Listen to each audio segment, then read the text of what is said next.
Alors c'est parti, maintenant qu'on a créé notre réduceur, on ne peut pas l'utiliser directement comme ça. On va utiliser une fonction qui s'appelle dispatch et qui permet de choisir ensuite les cas qu'on a écrits ici. D'accord? Par exemple, donc on appellera dispatch et on dira là je veux delete un contact, là je veux update ceci, update cela, etc., etc.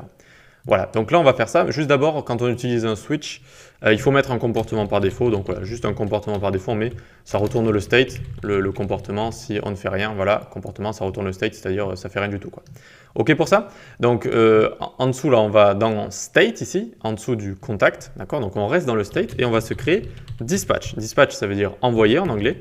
Donc ça va prendre action comme ça. Et on va pouvoir changer le state avec ça. Dis.setState.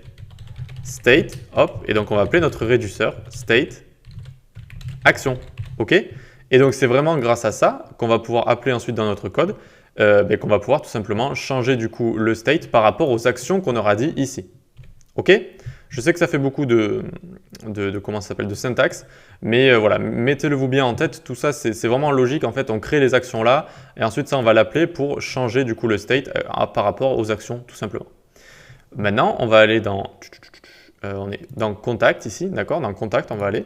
Et donc, on va entourer tout ça d'un consumer pour pouvoir utiliser notre dispatch.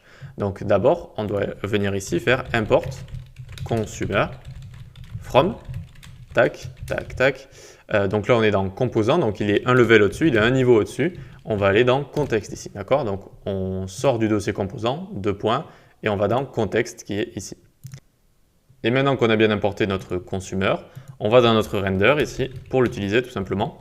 Donc on fait un return, hop, on ouvre, on prend notre consumer, tac.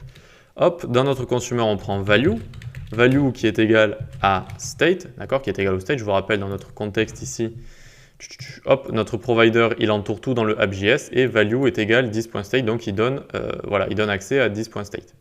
Donc value est égal 10.state, hop, ici. Et on va en faire un return. Et dans ce return, on met tout le contenu. Tac, tac. Et voilà. Hop, on peut ensuite enlever le return ici. Et c'est bon, on regarde un petit peu les équivalences. Tac, tac, tac. C'est nickel.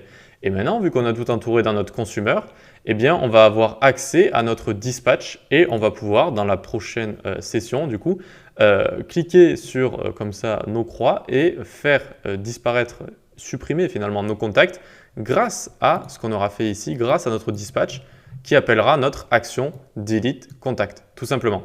OK? Allez, dernière session après et c'est bon, ce sera fini. Vous saurez utiliser l'API de contexte, la Context API. À tout de suite.